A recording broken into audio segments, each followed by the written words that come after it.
Aleluia, aleluia, aleluia, aleluia, aleluia. Eu te louvo, ó Pai Santo, Deus do céu, Senhor da terra. Os mistérios do teu reino aos pequenos, Pai, revela. Proclamação do Evangelho de Jesus Cristo segundo Mateus. Naquele tempo, Jesus contou outra parábola à multidão. O reino dos céus é como um homem que semeou boa semente no seu campo. Enquanto todos dormiam, veio seu inimigo, semeou joio no meio do trigo e foi embora. Quando o trigo cresceu e as espigas começaram a se formar, apareceu também o joio. Os empregados foram procurar o dono e lhe disseram: Senhor, não semeastes boa semente no teu campo? De onde veio então o joio? O dono respondeu: Foi algum inimigo que fez isso. Os empregados lhe perguntaram: Quereis que vamos arrancar o joio? O dono respondeu: Não. Pode acontecer que arrancando o joio, arranqueis também o trigo. Deixai crescer um e o outro até a colheita. E no tempo da colheita, direi aos que cortam o trigo: arrancai primeiro o joio e amarrai-o em feixes para ser queimado. Recolhei, porém, o trigo no meu celeiro. Jesus contou-lhes outra parábola. O reino dos céus é como uma semente de mostarda que um homem pega e semeia no seu campo. Embora ela seja a menor de todas as sementes, quando cresce, fica maior do que as outras plantas e torna-se uma árvore, de modo que os pássaros vêm e fazem ninhos em seus ramos. Jesus contou-lhes ainda uma outra parábola. O reino dos céus é como o fermento que uma mulher pega e mistura com 3 porções de farinha, até que tudo fique fermentado. Tudo isso Jesus falava em parábolas às multidões. Nada lhes falava sem usar parábolas, para se cumprir o que foi dito pelo profeta: abrirei a boca para falar em parábolas, vou proclamar coisas escondidas desde a criação do mundo. Então Jesus deixou as multidões e foi para casa. Seus discípulos aproximaram-se dele e disseram: Explica-nos a parábola do joio. Jesus respondeu: Aquele que semeia boa semente é o Filho do homem. O campo é o mundo. A boa semente são os que pertencem ao reino. Os joios são os que pertencem ao maligno. O inimigo que semeou o joio é o diabo. A colheita é o fim dos tempos. Os ceifeiros são os anjos. Como o joio é recolhido e queimado ao fogo, assim também acontecerá no fim dos tempos. O Filho do Homem enviará seus anjos, e eles retirarão do seu reino todos os que fazem outros pecar e os que praticam o mal. E depois os lançarão na fornalha de fogo. Aí haverá choro e ranger de dentes. Então os justos brilharão como o sol no reino de seu Pai. Quem tem ouvidos, ouça. Palavra da salvação. Glória a vós, Senhor.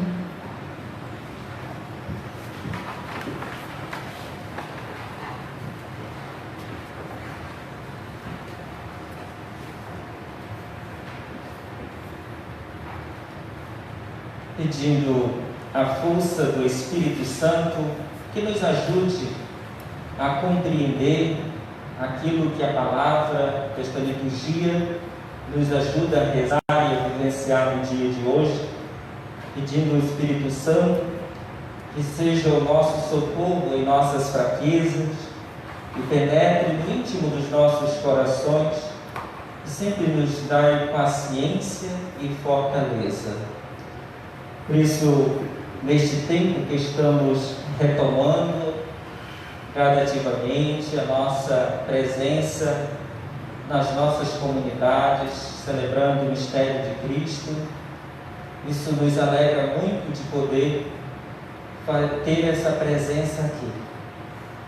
Estávamos todos esses meses celebrando esse horário, mas apenas com a equipe de liturgia e a equipe também de transmissão, né, que fazia esse momento em prol de todo o nosso povo, de nossa paróquia. Eu fico muito feliz de poder vê-los, né, aqui participando do mistério de Cristo. Hoje as leituras são uma continuidade do domingo passado, que falava daquela preparação dos tipos de terrenos, as sementes que caíam à beira da estrada, as sementes que caíram no campo pedregoso, as sementes que caíram no meio dos espinhos e as sementes boas que deram frutos, um terreno bom. E hoje nós escutamos este Evangelho que vem falar desta presença do Reino de Deus.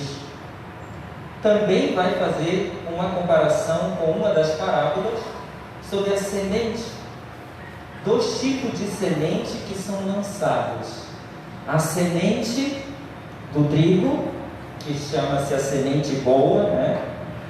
E a semente do joio, que é semeada pelo inimigo. Ambos têm uma aparência um pouco semelhante e por isso dificultou de perceber no início o que era o trigo e o que era o joio. Então, por isso que essa narração que Jesus apresentava à multidão era para ajudá-los a compreender a partir daquilo que eles trabalhavam naquele tempo. Eles eram grandes plantadores de trigo, né? E de outras hortaliças, a mostarda que nos apresenta aqui. Utilizava-se o fermento para colocar na massa, né? Que hoje utilizamos para fazer o pão, para fazer o bolo, né? A bola. Utilizamos o fermento para dar aquela consistência, né? Naquela massa, aquele alimento. Então, por isso, essas comparações do Evangelho nos ajudam a compreender um pouco o sinal desta presença do Reino. Então, vou começar falando do Evangelho, depois finalizo com as leituras, apresentando exatamente esses 3 pontos do Reino de Deus. Primeiro, esse reino que é apresentado pelo Filho do Homem, Jesus, né?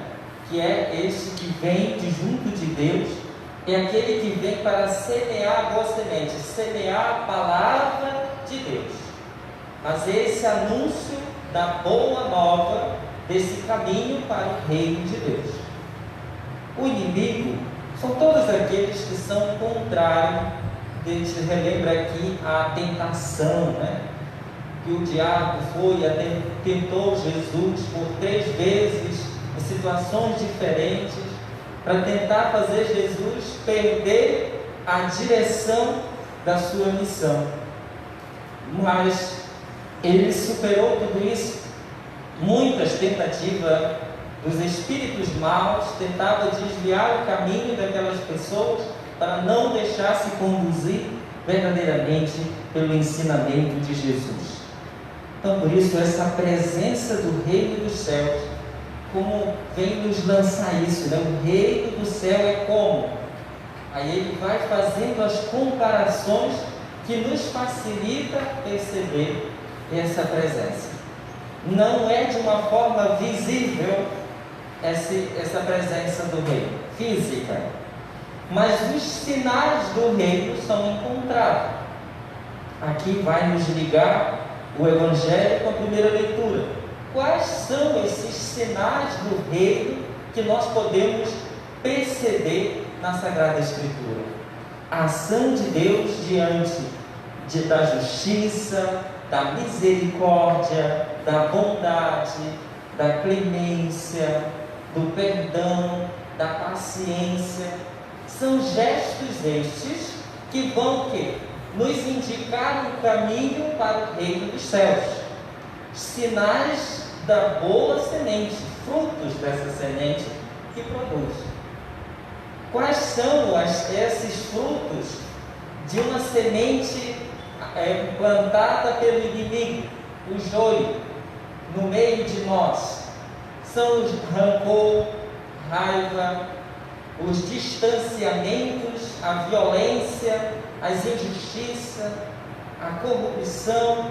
São formas de ser o mal que vai sendo semeado também no nosso meio. E nós precisamos arrancar no tempo certo.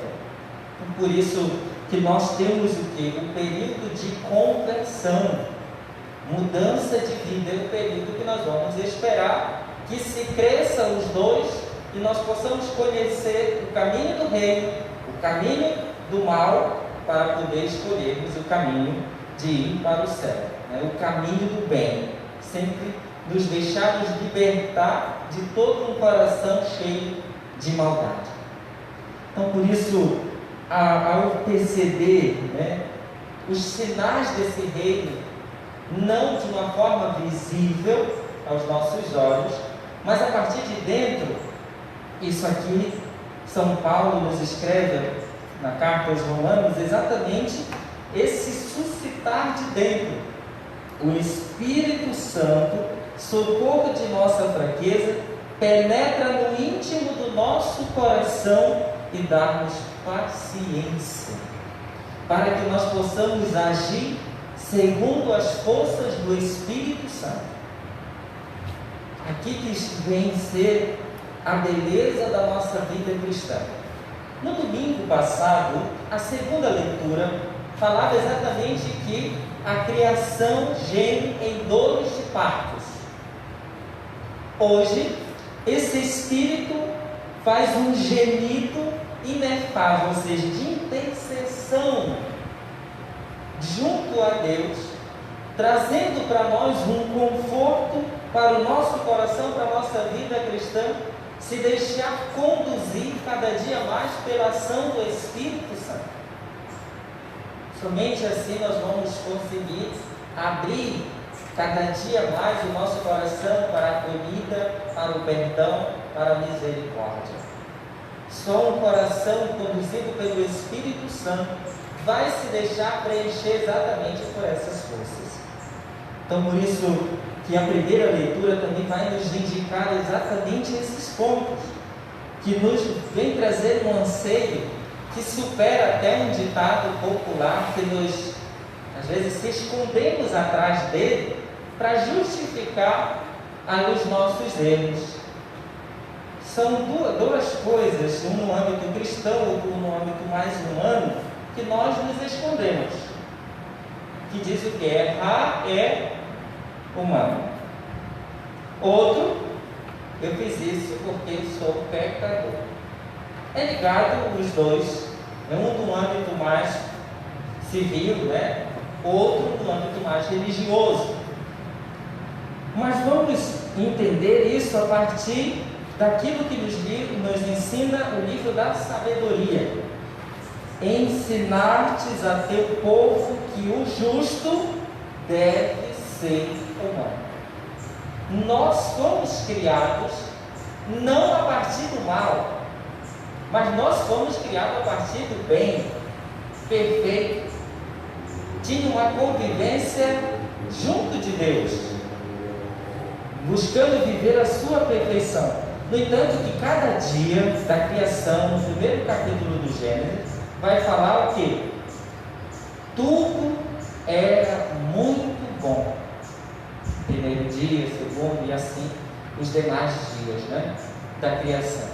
Quando Deus via que era tudo muito bom, quando criou todas as coisas, e também quando criou a humanidade, o ser humano, criou pessoas boas, Então isso aqui vem nos mostrar que o sentido de ser humano é ser justo, verdadeiro. Nós fomos criados para a bondade, não para o pecado. Por isso que nós não podemos dizer simplesmente eu sou um pecador, como se fizesse parte da nossa identidade. O estar em pecado é a ação do maligno que interfere nessa vivência da bondade em nossas vidas. Então por isso nós não podemos nos dizer que eu peco, eu erro porque sou humano. Isso aqui, Jesus já veio nos dizer diferente, que nós, pelo fato de sermos humanos, devemos viver a justiça, como Ele revelou a presença do Pai para nós nesta perfeição. Então não justifica os nossos erros, nossos pecados, por tentar se esconder nas fragilidades nossas. É importante que a cada dia nós vamos nos deixar conduzir por esse Deus paciente e misericordioso, impulsionados pelo Espírito Santo a ter um coração sempre voltados para a presença de Cristo no caminho deste reino definitivo que é o caminho do reino dos céus. Então queremos pedir, neste tempo que estamos vivenciando, essa presença invisível do reino, mas também do mal, e de uma forma muito concreta, essa que estamos vivenciando nesta pandemia. Um mal invisível que nos fez isolar, nos fechar. Durante este tempo, continuamos ainda cheios de restrições, por um mal que nós não estamos vendo, mas vemos as consequências, seja eles no contexto da saúde, ameaça à vida, ameaça social, ameaça econômica e política. Devemos estar preparados para enfrentar tudo isso com muita fé e segurança em nosso Senhor, que vai nos ajudar a passar por este momento. Ó Deus, paciente e misericordioso, nos ajuda a ter fé e perseverança para alcançar o Teu reino de amor. Amém. Aleluia.